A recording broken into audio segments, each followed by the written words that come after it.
말씀을 전할 로마서 7장 7절부터 13절까지 요 로마서 7장 13절 7절부터 13절까지는 로마서 전체하고 또 성경 전체에서 가장 해석하기가 힘든 그런 구절입니다. 성경 원문을 또 봐야 되고 성경 원문으로만도 안 되고요. 한글 성경만으로는 당연히 해석이 안 되는 그런 구절입니다. 그래서 원문을 통해서도 또 영어 번역본 그리고 전후 문맥을 다 이렇게 이어서 우리가 봐야지만이 이 말씀을 알 수가 있어요. 그래서 그 전까지 많은 목사님들이 이 로마서 이 본문에 대해서 설교를 거의 하질 않았고요. 또 말씀을 전한다 하더라도 다르게 거꾸로 이렇게 해석을 해버렸어요. 그래서 오늘 이 로마서 7장 7절부터 13절까지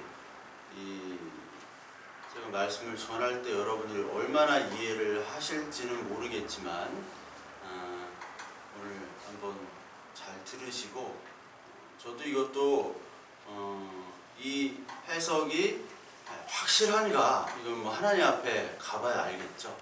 그러나 전후 문맥상으로 볼 때는 이렇게밖에 안 나온다라고 저도 결론을 내리고 말씀을 드리는 겁니다. 지난 시간에 율법이라는 남편 아래서 감시와 처벌과 혹독한 결혼 생활을 한 후에 이제 그 율법을 통해서 이제 새 남편, 은혜로운 남편을 소개를 했죠. 그래서 그 은혜로운 남편으로 가기 위해서 그 전에 있던 남편이 나쁜 남편이지만 성경이 볼 때, 하나님이 볼 때는 율법이란 남편, 악한 남편은 결국은 선한 남편으로 인도하는 좋은 도구의 수단이었다라고 말씀을 드렸죠. 그래서 뭐 영화 얘기도 하고요.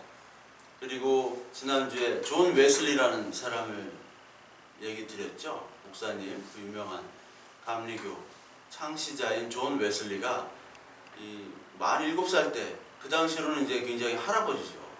옛날 300년 전에 47살 때 이제 결혼했는데 부인이랑 맨날 싸웠다고 그랬잖아요.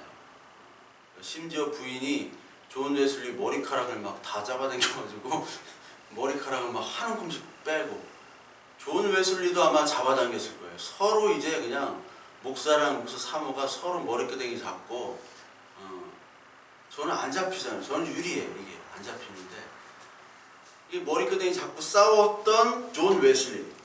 그래서 이제 집에를 거의 안 들어갔어요. 존 웨슬리는 목사가 외박까지 안 들어가고 말 타고, 그때는 전도할 때 이제 말 타고 다니는, 말 타고 하루 종일 막 30km, 40km를 말 타고 전도를 했다고 그랬잖아요. 그러니까 존 웨슬리가 그렇게 할 수 있었던 것은 바로 그 부인 때문에 그랬던 거예요. 부인이 싫으니까 집으로 밖으로 돌아다니면서 할 일이 없으니까 전도만 한 거예요. 전도만.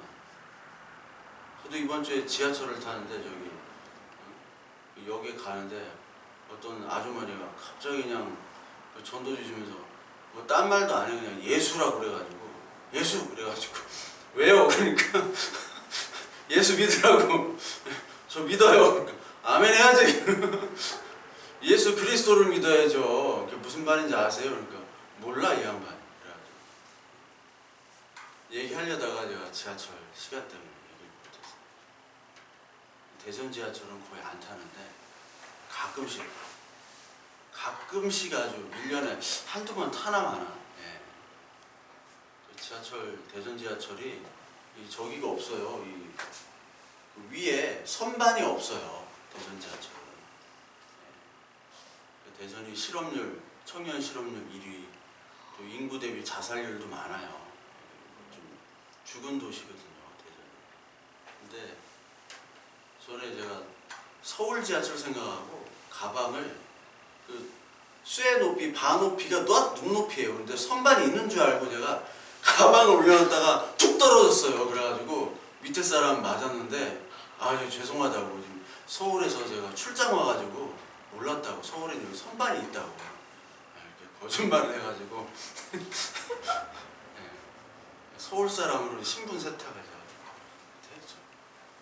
하여튼 그건 그렇고 마음을 열기 위해서 이렇게 앞에 농담을 했는데 마음이 닫혀서 하여튼 율법이라는 악한 남편이 있기 때문에 선한 예수 그리스도라는 진짜 남편을 만났다라는 거죠. 그러니까 전 남편 율법 통해서 막 싸우는 거예요. 전 남편과 막 싸우면서 그 율법을 통해서 자기의 죄악이 드러나거든요. 서로 싸우면서 인신공격하고 막 그러면서 죄를 깨닫는 전 남편이 바로 율법이었다. 근데 전 남편은 나를 공격만 하는데 이 새 남편, 율법이 죽었고 전 남편이 죽고 이제 새로 결혼을 한 이 새 남편은 나를 공격하는 것이 아니라 은혜와 용서, 그 자비와 사랑으로 나를 품어줬다라고 하면서 지난주에 룻을 설명을 드렸죠. 룻을 통해서 보아스가 룻을 감싸 안아줬잖아요. 은혜로. 전 남편은 죽었습니다. 기론이라는 전 남편은 죽었으니까 이제 가장 가까운 친족인 보아스를 통해서 이제 결혼하고 다시 아이도 낳고 그 이야기를 성경 전체가 얘기를 하고 있어요. 그러니까 성경은 창세기부터 계시록까지 그 이야기를 쭉 하면서 그 기간 동안에 이 세상에서 받는 고통과 아픔과 그것을 통해서 죄악이 드러나며 그 죄악으로 끝이는 것이 아니라 그 죄악에서 예수 그리스도라는 새 신랑을 만나는 그 이야기를 하고 있는 거예요. 그러니까 우리에게 각자 다 율법이라는 전 남편이 있는 겁니다. 악한 남편. 오늘도 율법의 세상에서 살고 있잖아요. 그 율법의 세상에서 살고 있는 동안에 우리의 악한 본성이 드러나는 뿐만 아니라 이 세상의 악함들이 드러나잖아요. 그리고 오늘 하나님께서 주신 이 계명과 율법을 통해서 우리가 정말 얼마나 악하고 죄가 많은지를 우리는 늘 겪게 됩니다. 그러니까 이 과정을 깨닫지 못하면 하나님께로 갈 수가 없는 거예요. 그러니까 이 하나님의 은혜를 맛보기 위해서 이 죄와 율법과 그리고 이 세상살이를 하도록 하나님께서 남겨주신 거예요. 그것이 바로 옛 남편입니다. 그러니까 옛 남편하고 그렇게 지지볶고 싸우고 왼수 같았던 그 남편이 좋은 거라는 얘기를 오늘 하고 있는 겁니다. 그게 원래 좋은 거였어. 그게 정말 좋은 거야. 네가 지금 안 되고 힘들고 이렇게 하는 거 다 하나님께로 가기 위한 좋은 거야. 저도 예전에 좀 말씀드렸잖아요. 저도 뭐 담임도 할 기회도 있었고 뭐 그런 기회가 있었다. 그런데 그랬다면 뭐 먹고는 살 수 있었겠지만 그래도 하나님의 은혜로 하루하루 사는 그 만나의 경험들 이런 것들은 잘 하지 못했을 거예요. 그냥 도구적인 인간, 교회에서 어떤 기능인으로서 만족하는 그런 목회자가 됐을 수도 있어요. 그래서 여러분 이 우리나라 교회의 가장 심각한 문제는 바로 목회자의 문제인데 그 목회자의 문제 중에 가장 심각한 문제가 바로 교회에 그냥 기능인으로 만족하는 것에 그친다는 거죠. 교회의 기능인. 그래서 교회의 기능인으로서 취업을 하려면 유학도 가야 되고 뭐 이력서에 써야 될 게 있잖아요. 이력서에. 그거를 본다고요. 근데 저 같은 경우는 쓸 게 없어.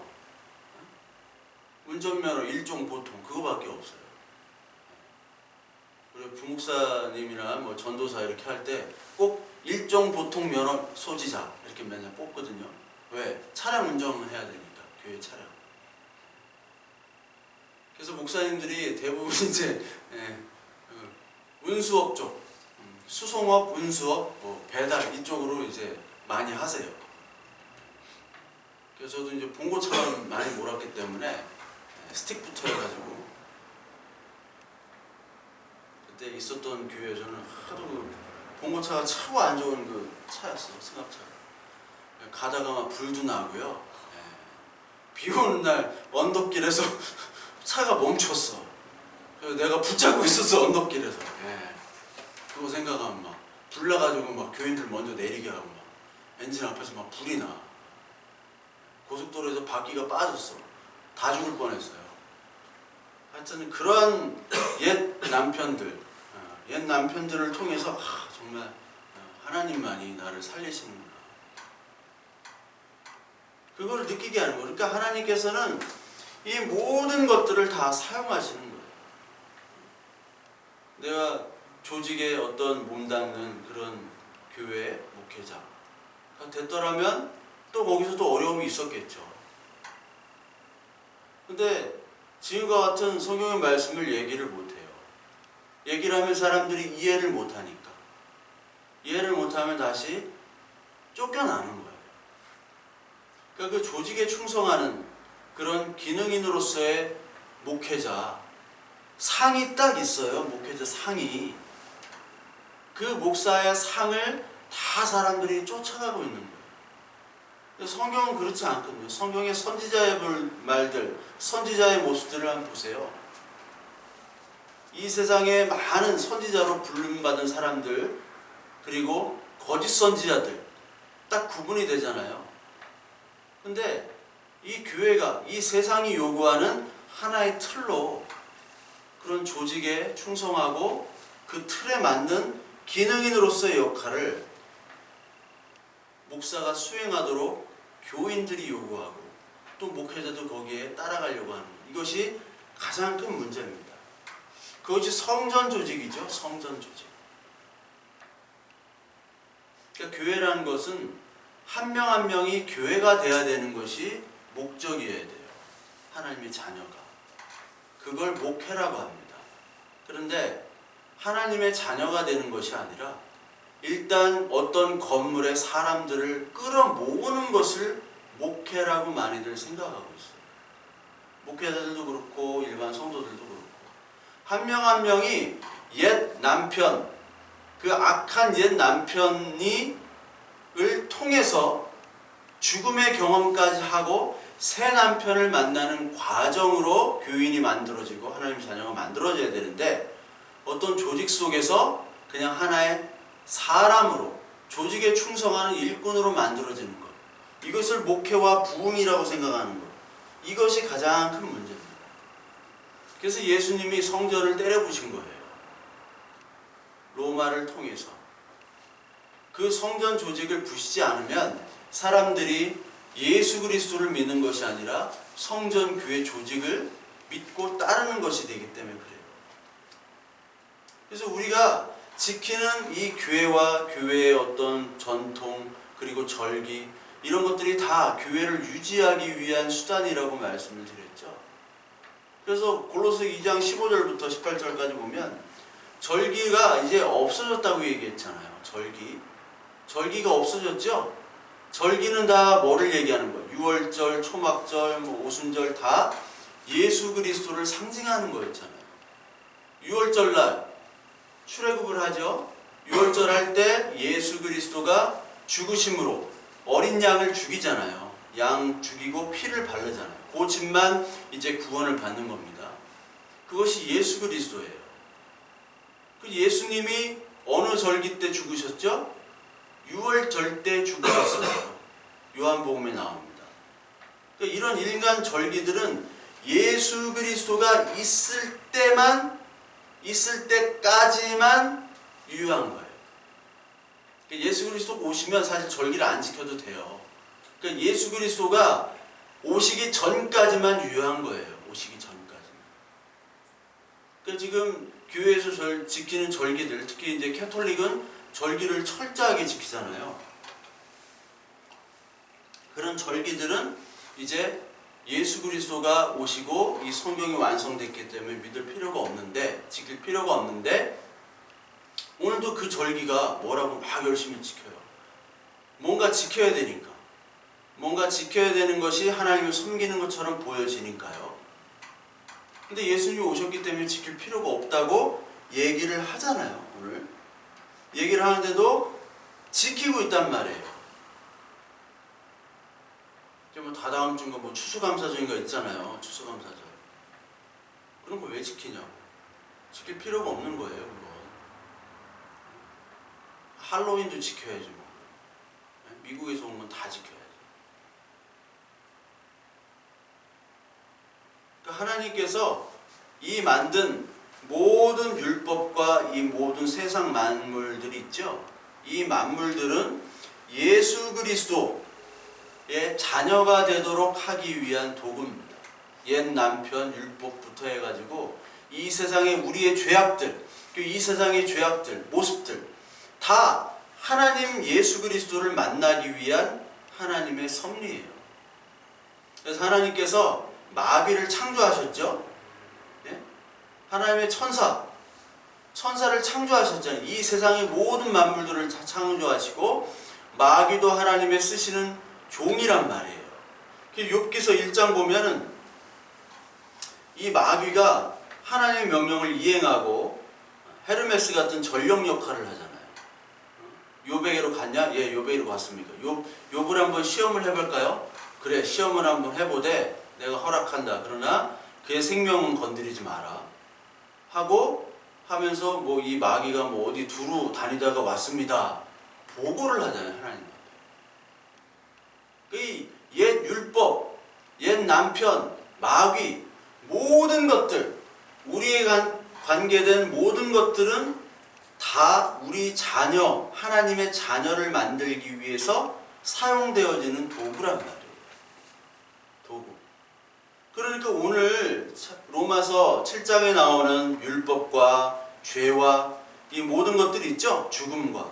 이것들 역시도 하나님께서 하나님의 자녀로 이끌기 위한 하나님의 선한 도구란 얘기입니다. 도구. 그러니까 세상을 살면서 자신의 죄가 드러나고 그러면서 율법 계명을 지키지 못하는 나를 통해서 아, 나는 정말 이 죄인이구나를 깨닫는 그 자기의 부인, 이것을 오늘 로마서 7장 7절부터 13절까지 나오는 내용이면서 그것을 자기 부인과 동시에 그것을 죽음이라고 얘기를 해요. 내가 죽었다. 내가 죽음으로 발견이 됐다. 그래서 오늘 7절을 보니까 율법이 죄냐? 그럴 수 없는 거예요. 죄가 아니라는 거예요, 율법이. 율법으로 말미암지 않고는 내가 죄를 알지 못하였느니 곧 율법이 탐내지 말라 하지 아니었더라면 내가 탐심을 알지 못하였으리라. 그러니까 하나님의 이 계명인 율법을 통해서 내가 죄인이고 아, 내가 정말 우상 숭배하는 탐심자구나라는 걸 깨닫게 되는 거죠. 왜 하나님이 주신 계명들을 지키면 지킬수록 내가 지킬 수 없고 그리고 이것을 통해서 아, 나는 이것을 지킴으로 나의 의를 삼는 자랑거리를 삼는 죄인이구나 라는 것을 보게 된다는 겁니다. 그러면서 8절에 또 이런 얘기 있습니다. 그러나 죄가 기회를 타서 계명으로 말미암아 내 속에서 온갖 탐심을 이루었나니 이는 율법이 없으면 죄가 죽은 것임이라. 우리가 8절부터 11절까지 우리가 이렇게 보면요, 이 8절부터 11절까지 해석이 가장 어려운 거예요. 앞에 초반부도 설명을 드렸지만 죄, 계명, 그리고 죄가 살아나고 죽었다, 그리고 사망에 이르게 되었다, 뭐 나를 속였다, 그리고 그것으로 나를 죽였다. 이 말을요, 성경, 이 한글 성경으로만 보면은 무슨 말인지 아무도 모릅니다. 무슨 말인지 저도 모르고요, 아무도 몰라요. 이게 박사 할아버지들도 몰라요. 이게 무슨 말을 하는지. 그럼 영어 성경을 보면 아니야. 영어 성경도 틀린 데가 많아요.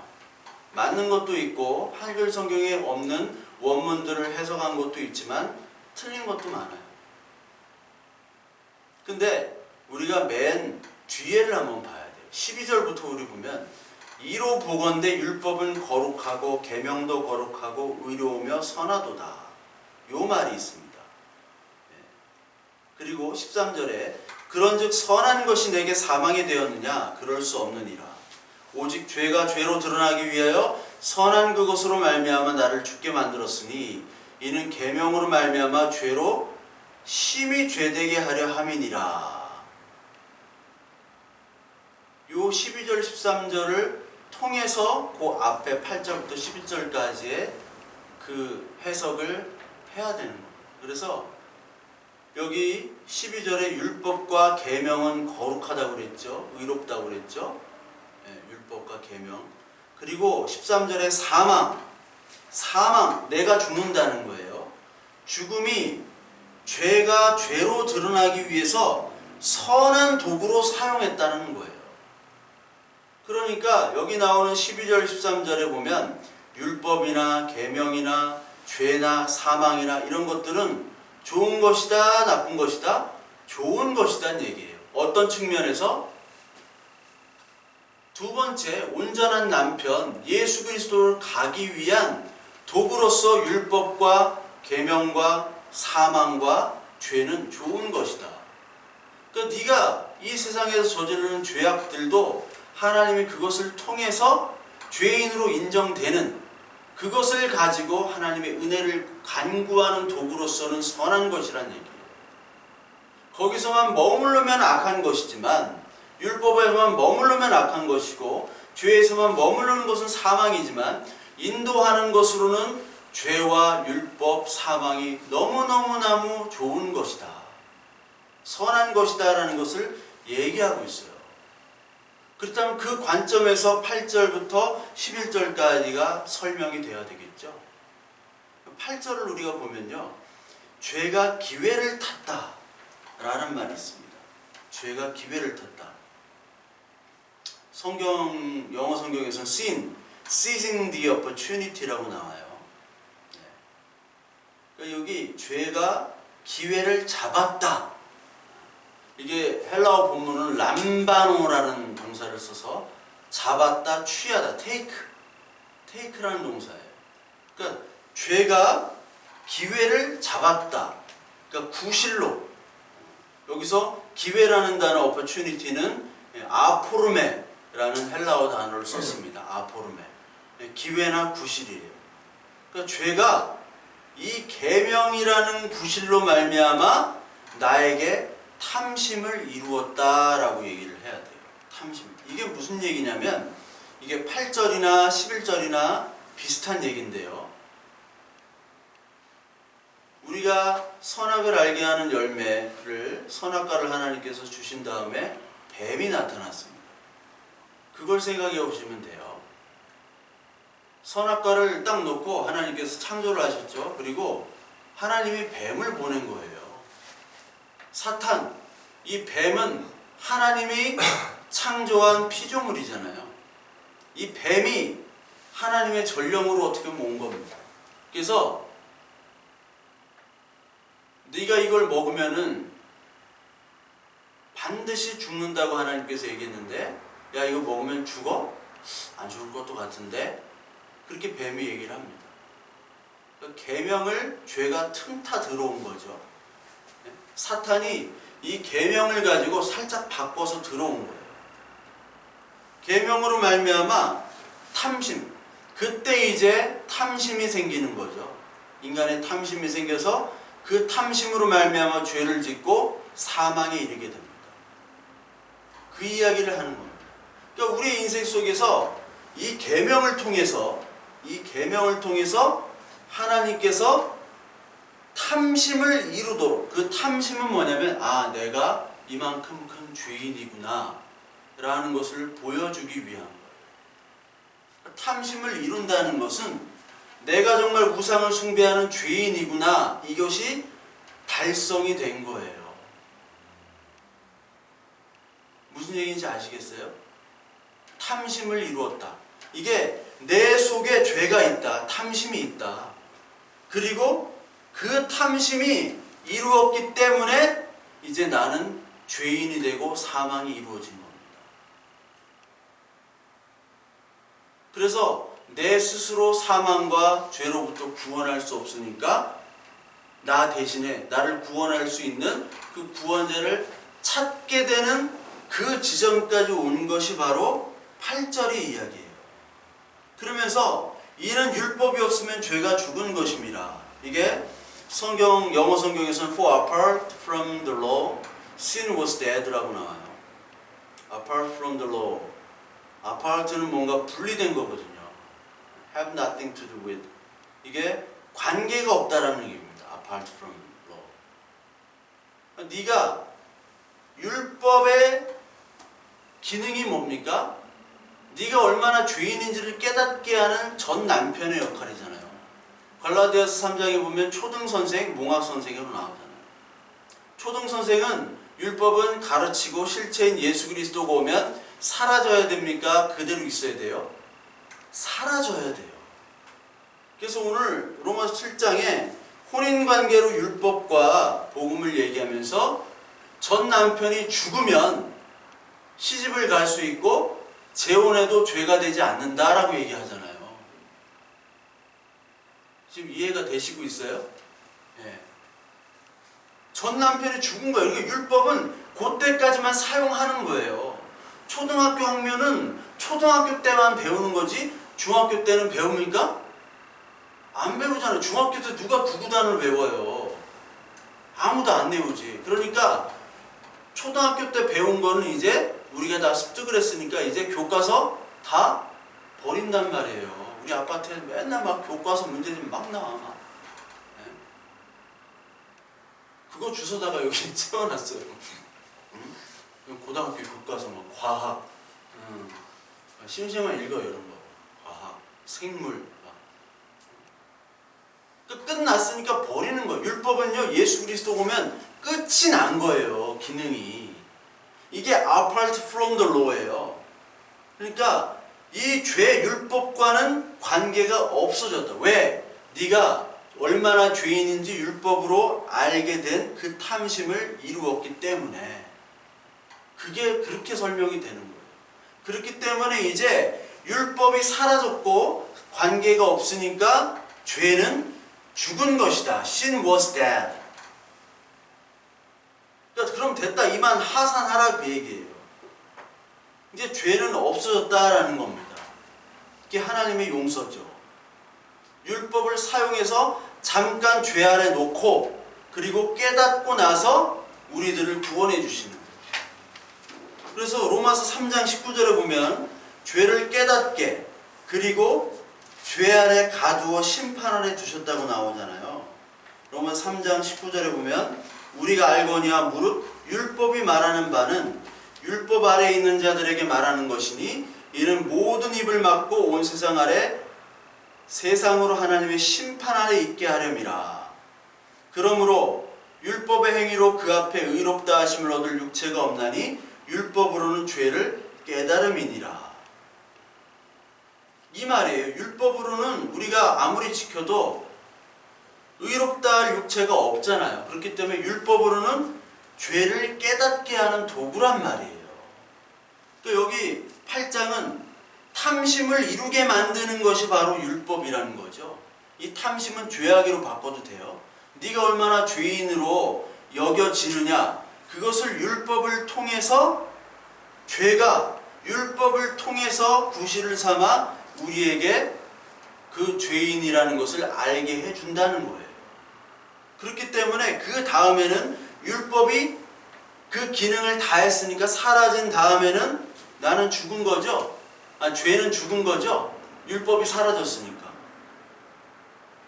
그 얘기를 말하는 겁니다. 그러면서 9절에 전에 율법을 깨닫지 못할 때는 내가 살았더니 계명이 이름에 죄는 살아나고 나는 죽었도다. 이것도 성경 원문을 봐야 돼요.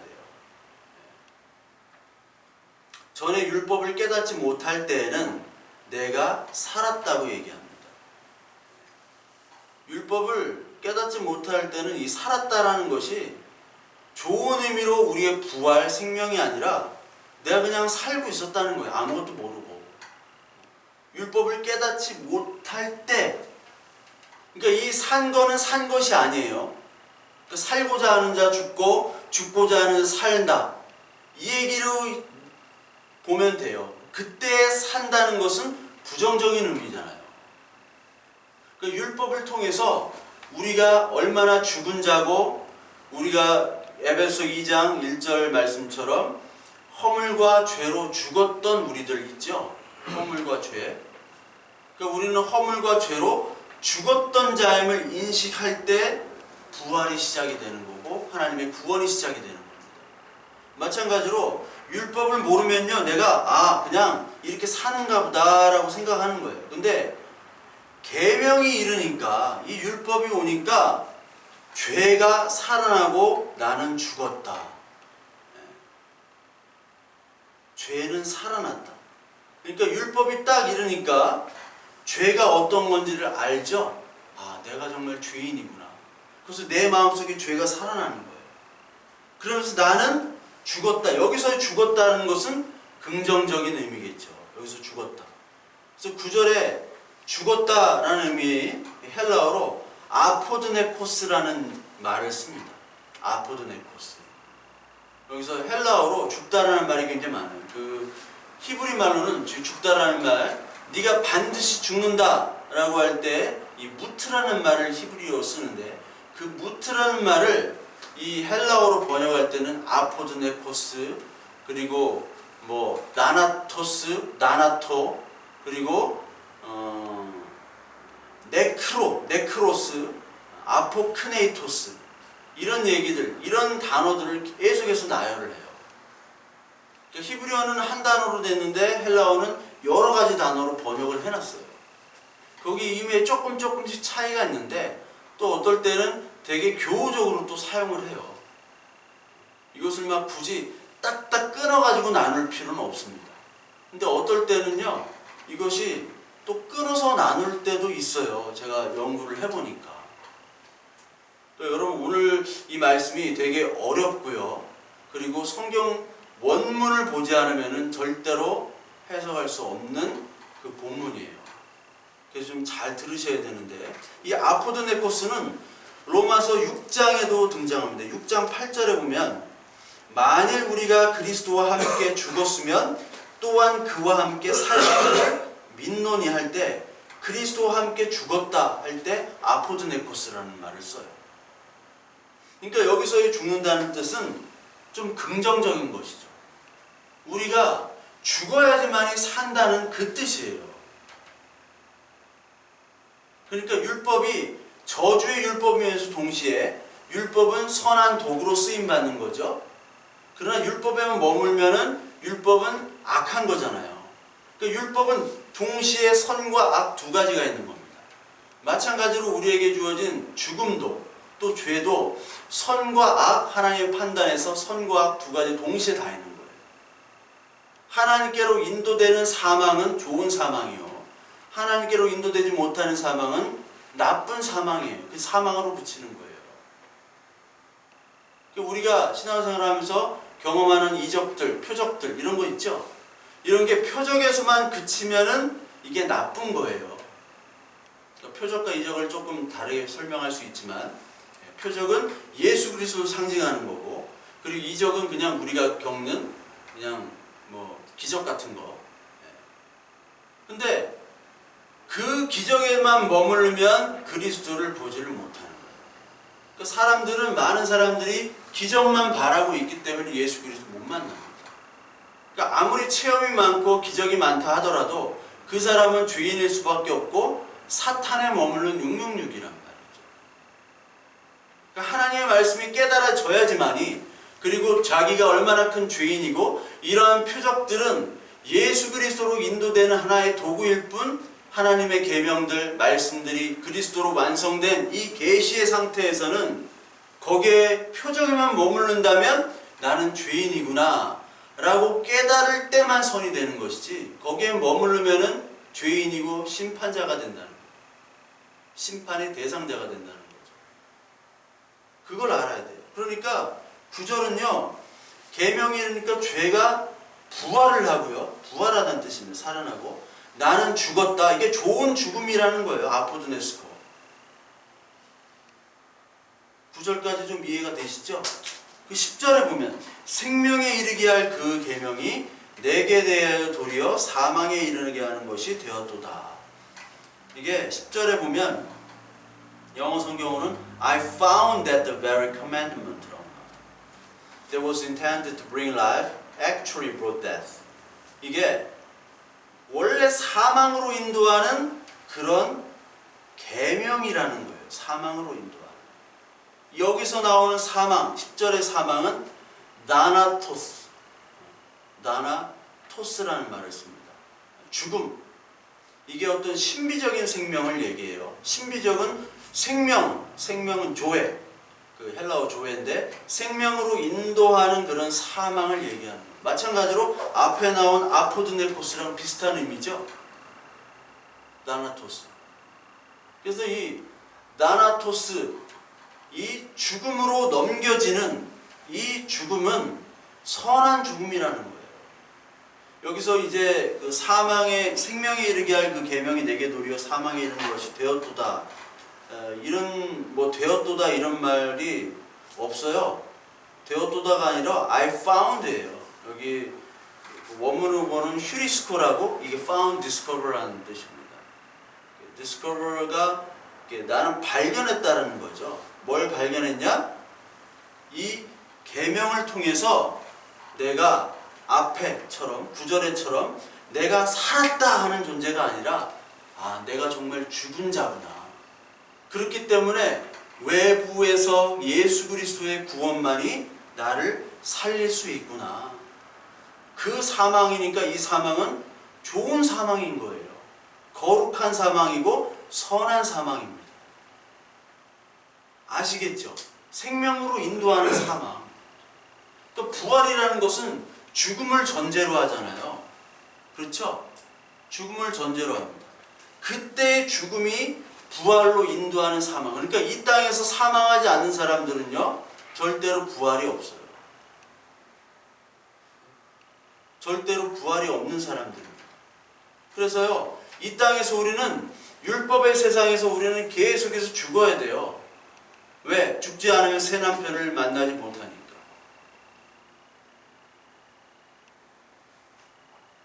그러니까 새 남편과 재혼에 성공하려면 우리가 죽어야 돼요. 듀오나 여보야 이런 데 가입하는 것보다 우리가 일단 죽어야 돼요. 네. 여러분 계시록 11절에 한번 계시록 11장 계시록 11장 3절부터 우리 한번 보면요.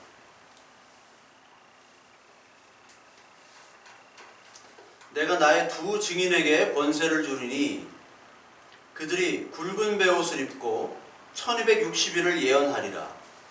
그들은 이 땅의 주 앞에 서 있는 두 감람나무와 두 촛대니 만일 누구든지 그들을 해하고자 하면 그들의 입에서 불이 나와서 그들의 원수를 삼켜버릴 것이요 누구든지 그들을 해하고자 하면 반드시 그와 같이 죽임을 당하리라. 이런 말씀이 있어요.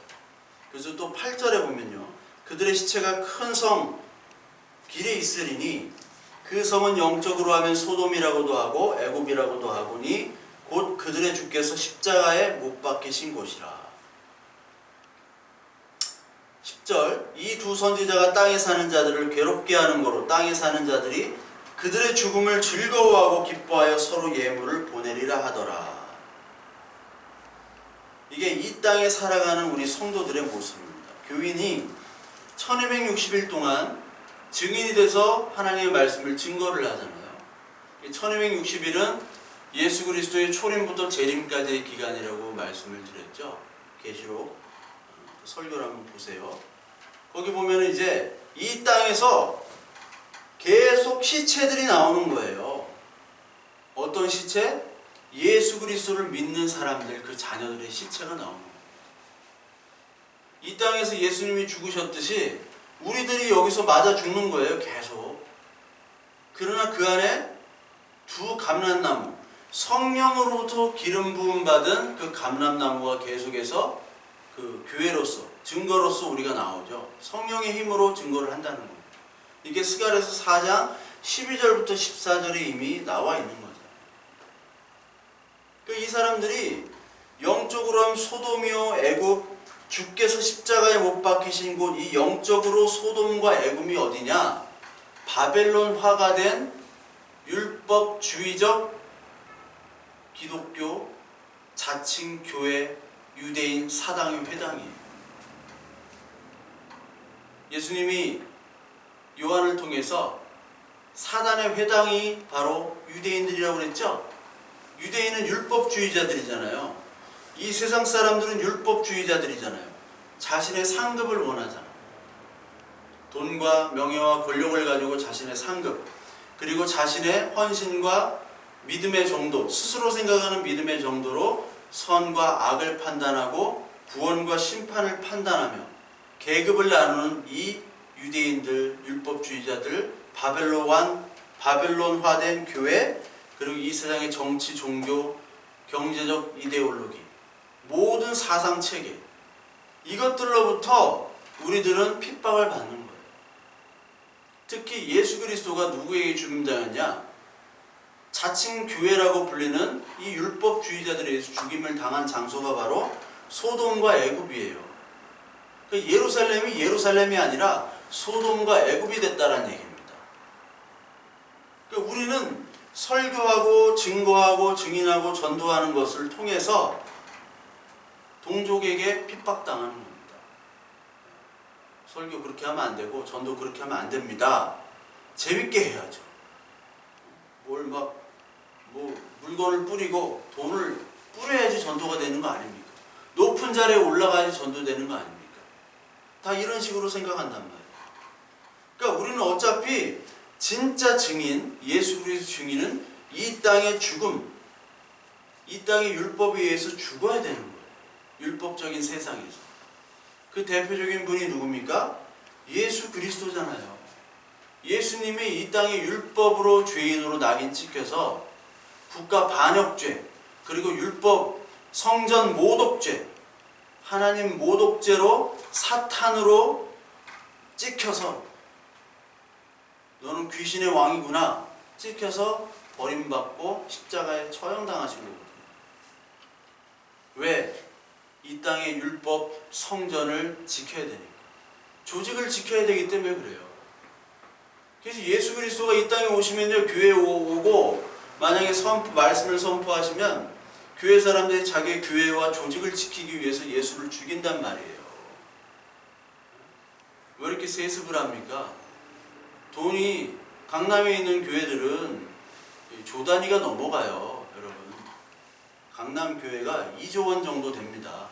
교회의 가치가, 부동산 가치가 조 단위예요, 그 교회들은. 세습을 하려고 하는 거죠. 왜 하겠어요? 돈과 명예와 권력이 있는 자리인데. 담임 목회자 자리 나면요, 수백 대 1의 경쟁률이 있어요. 수백 대 1. 누굴 뽑아야 돼요? 뒷거래가 심하고 지금 다 성직이 매매되고 있어요. 다. 목사직이 매매됩니다. 그런 현실이에요. 왜? 그 조직을 지키기 위해서 한 10억 가져오면 담임 시켜줄게. 그런 거래들이 제가 실제로 보고 들었어요. 제가. 제 옆에 있는데 막 얘기하더라고요. 그런 상태입니다. 그러니까 이 조직을 유지하기 위해서, 자기의 존과 조직을 유지하기 위해서 예수님을 죽였듯이 오늘 이 시대에도 조직을 유지하기 위해서, 돈과 명예를 유지하기 위해서 예수를 죽이는 거예요. 똑같이. 원래 이 조직은 캐톨릭이 하는 거거든요. 캐톨릭은 다 조직입니다. 교황부터 추기경, 일반 신부 해가지고 평신도, 거기만 평신도라는 말을 써요. 옥하는 목사님 평신도를 깨운다, 이거 잘못한 거예요. 자꾸 옥하는 목사님 존경한다 그러는데 난 하나도 존경 안 해요. 본 적도 없고. 한 번, 근데 그분도 죄인이었던 거예요. 그냥 높일 필요도 없고, 인간을 높일 필요가 없어요. 캐톨릭이 하는 거예요. 그건 캐톨릭이.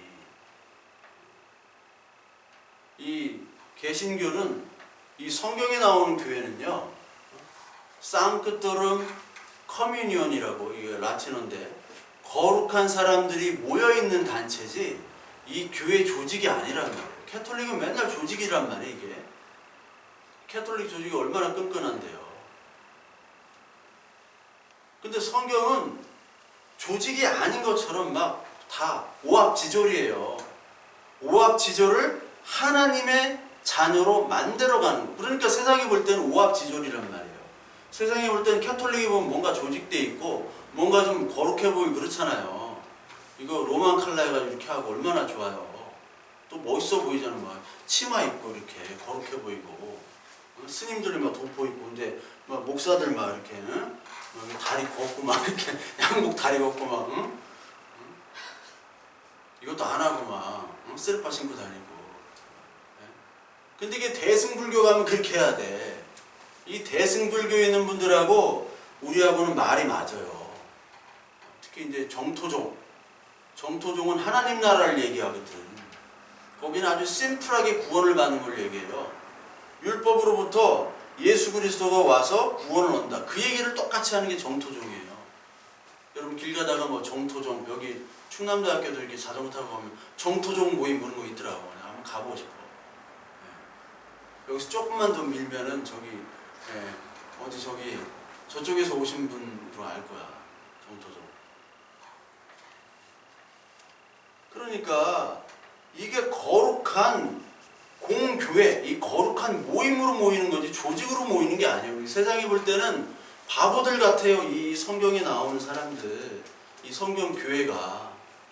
그러니까 바보들 같이 무시 안 당하려고 인간이 덧붙이고 한 게 절기도 만들고 뭐 행사 만들고 조직을 만들고 이걸 다 부셔야 되는데 이걸 다 부신 거예요. 예수님이. 부시러 오니까 가만 놔둬요? 우리 집 부시겠다는 게 가만 놔둬? 먼저 죽이는 거죠.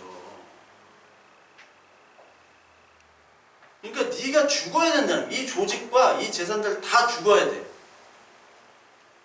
그러니까 젊은 우리 유대 그 청년 부자가 와가지고 내가 무엇을 해야 영생을 얻겠습니까? 내가 율법을 다 지키고 지금까지 무엇을 해야지 영생을 얻겠습니까? 하니까 네가 가지고 있는 재산 다 가난한 사람들에게 나눠주고 나를 따르라 하니까 고민하면서 그렇잖아요. 그러니까 그때 죽어야 되는 거예요. 자기의 것들을 다 들여서 죽어야지만 예수를 만나는데 예수 그리스도 못 만난 거죠. 그러니까 아무도 자기가 죽고자 하지 않는 거예요. 그러니까 여기서 사망에 이르게 하는 그 계명은 아주 좋은 계명이라는 거예요. 그리고 이 사망도 아주 좋다는 얘기예요. 10절에. 네가 반드시 죽어야 된다는 얘기를 하고 있어요. 그래서 또 11절에 또 나옵니다. 죄가 기회를 타서 아까 8절에 나온 설명이죠. 람바노. 죄가 기회를 타서 계명으로 말미암아 이거 똑같은 겁니다. 나를 속이고 그것으로 나를 죽였는지라. 이런 말이 나와요. 나를 속였다. 계명으로 말미암아 나를 속였다라는 말이 뭔가? 계명으로 말미암아 나를 속이다. 이게 해석이 도대체 어떻게 해야 되는가? 이게 고민이에요. 이거 저도 고민이 많았어요. 나를 죽였다. 그리고 나를 속였다. 12절, 13절을 볼 때는 여기 나오는 죄, 계명, 죽음 이런 것들은 다 긍정적으로 봐야 되는데 좋은 죽음으로 봐야 되는데 나를 갑자기 죽이고 나를 속였다? 이 말이 뭘까? 똑같은 겁니다. 선악과로부터 내가 속게 된 거예요. 이 뱀으로부터. 그러면서 예수 그리스도가 주신 하나님이 주신 율법 있죠. 율법의 계명들을 하나님이 잘 지키라고 했잖아요. 구약에서. 근데 그거를 잘 지키면 내가 생명을 얻을 줄 알았어요. 근데 생명을 얻을 줄 알았는데 내가 생명이 없는 것을 깨닫게 되는 거예요.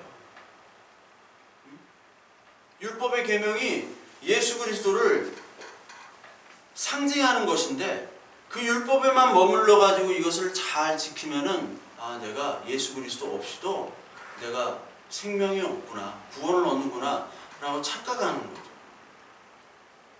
그러니까 구약의 모든 것들은 바로 예수 그리스도를 상징을 하는 거죠. 구약의 모든 것들은 예수 그리스도를 상징하는데 그것을 율법 선지자들, 서기관들, 막 필사하는 서기관들이나 그 연구하는 그 바리새인들조차도 그 연구를 하지만 이게 오늘 내 앞에 등장한 예수라는 사람이 바로 메시아인지를 모르는 거예요.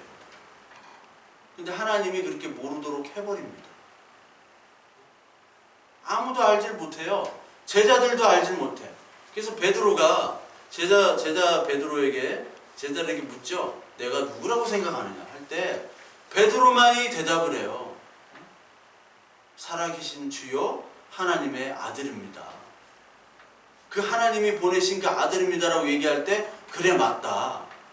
근데 내가 3일 만에 죽고 3일 만에 이제 부활한다.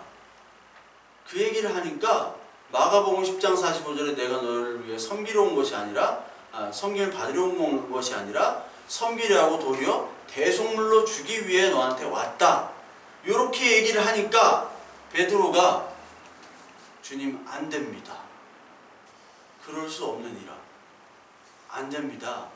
내가 주님을 살리겠습니다 하고 겟세마네 기도할 때 그 칼을 꺼내가지고 그 말고의 귀를 자르잖아요. 의리는 있지. 의리는 있는데 그렇게 하는 것이 의로 착각하게 만드는 거예요. 그것이 율법을 잘 지키는 거고 그것이 하나님을 잘 섬긴다고 착각하는 거예요. 그것을 인간의 일이라고 했죠. 인간의 일. 그러니까 예수 그리스도를 죽게끔 내버려 둬야 되는 게 선한 일이에요. 무슨 얘기인지 알겠죠? 왜? 예수님은 그렇게 하러 오셨기 때문에 그리고 그렇게 해야지만이 우리가 생명을 얻을 수 있기 때문에. 그래서 유대 광야에 예수님이 시험 받으러 갈 때 사탄이 유혹을 하는데 너 죽지 마. 뭐예요? 너 죽지 말고 살아. 그 얘기하는 거잖아요. 너 죽지 말고 살아. 왜 죽어? 살아야지 사람으로부터 영광을 받고 살아야지만이 네가 진짜 하나님인 줄 알고 많은 사람들이 너를 떠받들고 너를 믿지. 죽으면 너 믿겠냐 사람들이?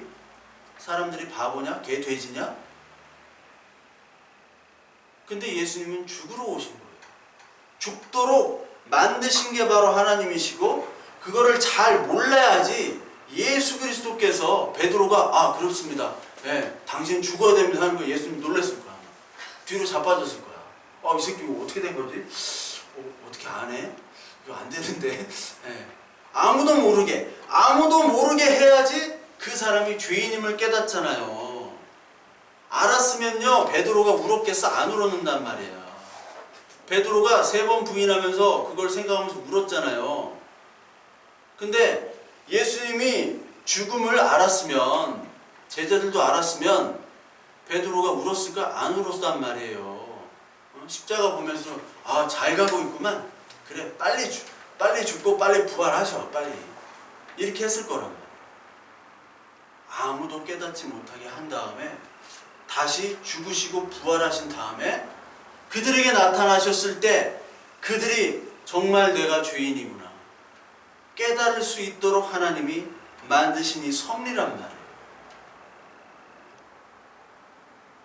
그러니까 선악을 알게 하는 열매부터 이 계명들을 통해서 죄들이 들어와서 거기에 우리가 다 하나님이 어떤 분이신지 예수 그리스도가 왜 이 땅에 오셔서 이런 말을 하셨는지 아무도 모르게 하신 다음에 그때 우리들을 구원하시는 거예요.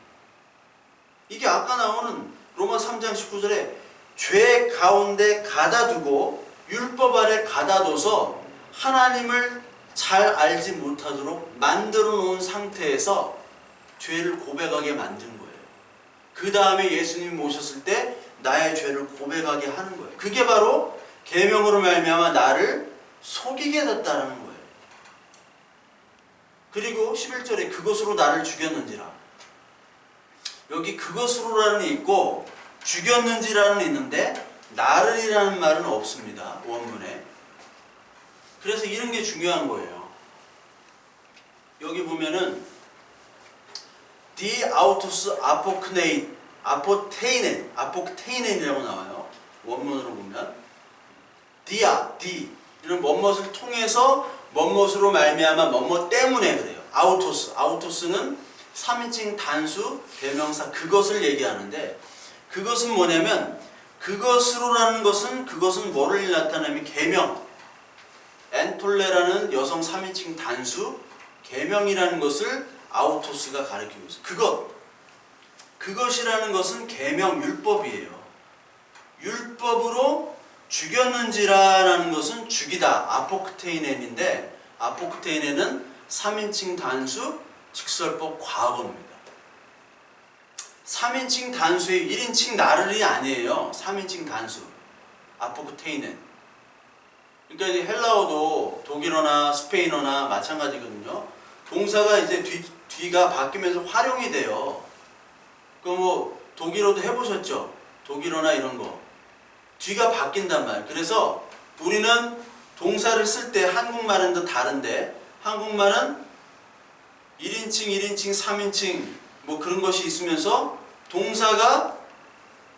동사는 똑같은데 인칭이 바뀌어야지 되죠.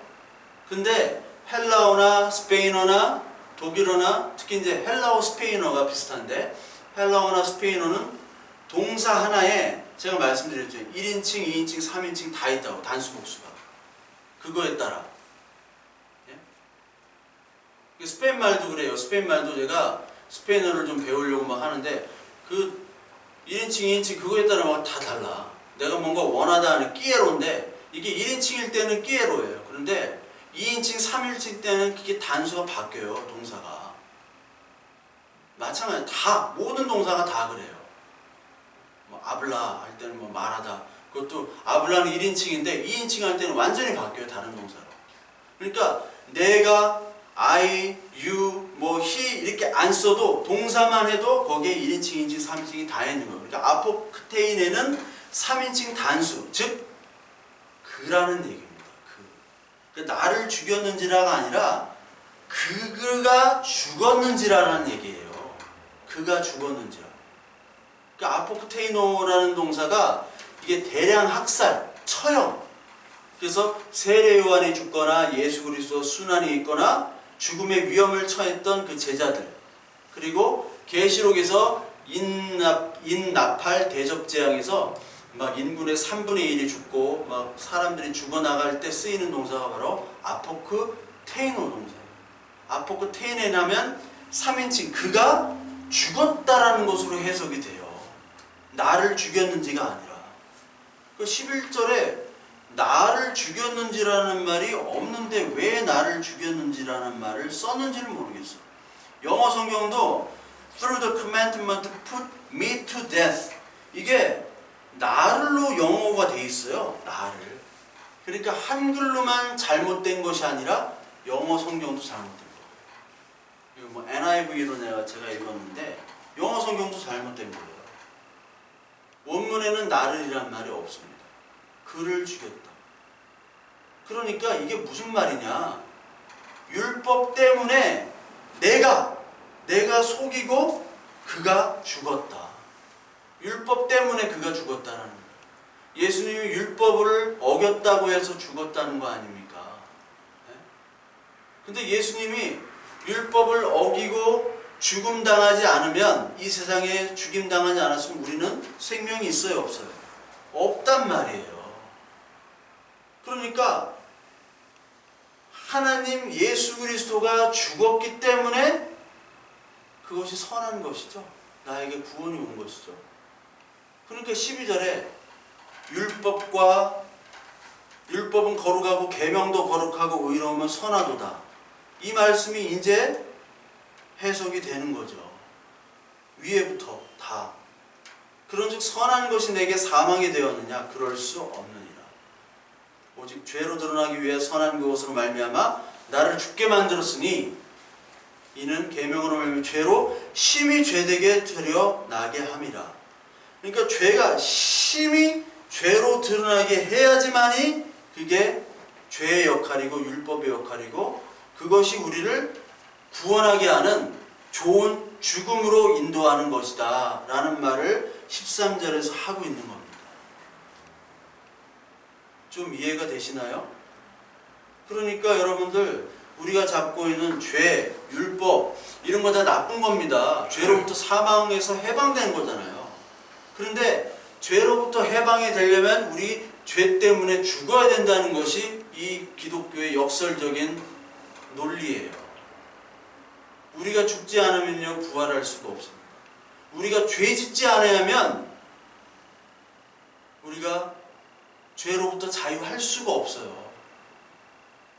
죄를 짓고 깨닫고 죄로 말미암아 우리가 얼마나 큰 죄인인지를 깨닫지 못하고 그러면 하나님을 찾을 필요가 없잖아요. 내가 죄인임을 모르는데 내가 선한 사람이라고 깨닫는데 예수 그리스도를 믿는데 가장 어려운 사람들은 내가 잘나고 잘해서 어떤 결과물을 잘 성취한 사람들 그리고 사람으로도 칭찬받고 도덕적으로 양심적으로나 흠이 없다고 생각하는 사람들 이 사람들이 다 하나님을 찾지 못하는 사람들 그러니까 죄가 얼마나 크게 죄로 드러나야지 심히 죄로 드러나야지 이게 죄의 역할이 되는 건가 그것을 드러나고 하나님께로 인도하면 이 죄와 율법과 사망은 어떻게 돼요?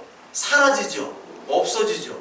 여기는 apart from sin 그러면 sin was dead apart from law sin was dead가 되는 거예요. 그 과정을 지금 설명하고 있는 겁니다. 그러니까 여러분 이게 어떻게 보면 성경 보는 게 간단한 게 아니에요. 성경을 얘기해야 되고 이것들을 여러분들이 혼자 보고 묵상하고 말씀을 깨달을 수 있도록 해야 되는 역할을 목사가 해야 되는 건데 목사가 기능인이 되어버렸어요. 그냥 조직 관리를 잘하는 사람이 목사가 되는 거예요. 그 사람에게 사망이 임해야 돼요. 이미 하나님 나는 죽었습니다. 나는 사망입니다. 목사도 아니고 아무것도 아닙니다. 해야지 목사의 역할을 하면서 시작을 하는 거란 말이에요. 전도도 그 할머니가 할머니인지 아주머니인지 뭐 하여튼 예수! 뭐 예수야. 지지난주 수요일에 여기 막 떡 돌리더라고 막 응? 예수천국 불신지옥 해가면서 막 떡을 돌려 막 예수천국 불신지옥 막 마이크 안에 장날에 제가 예수님의 이름으로 떡을 드리겠습니다. 생명의 떡입니다. 떡을 진짜 막 2줄로 쓰세요. 막 1줄로 쓰세요. 그게 뭐 하는 짓인지 모르겠어요.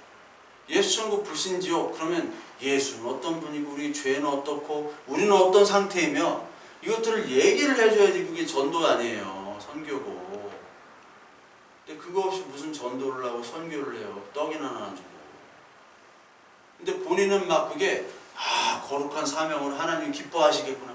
하나도 안 기뻐한다니까. 착각 속에서 살고 있는 사람들이 부지기수예요. 하나님의 일이라고 막 열심히 해. 하나님이 기뻐하시겠지. 하나도 안 기뻐해요. 헛쓰고. 하나님의 일을 이 말씀을 우선 아는 것부터.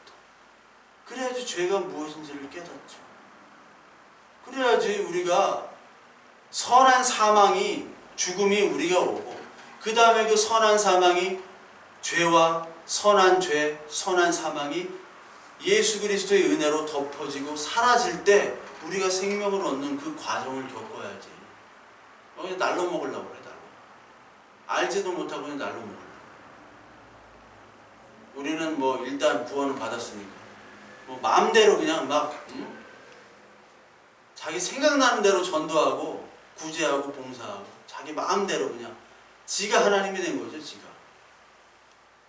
저 여러분들은 이 죽음을 반드시 경험해야 되는 그런 하나님의 자녀로 되기를 바랍니다. 이 죽음을 반드시 경험해야지만이 생명으로 인도되는 좋은 죽음, 좋은 율법, 좋은 사망인 줄 깨닫고 여러분 그 율법과 죄와 사망에만 머무르는 것이 아니라 그 선한 도구로 말미암아 하나님께로 인도되어 하나님께 감사하며 오늘도 살아가시는 저와 여러분들 되시길 바랍니다.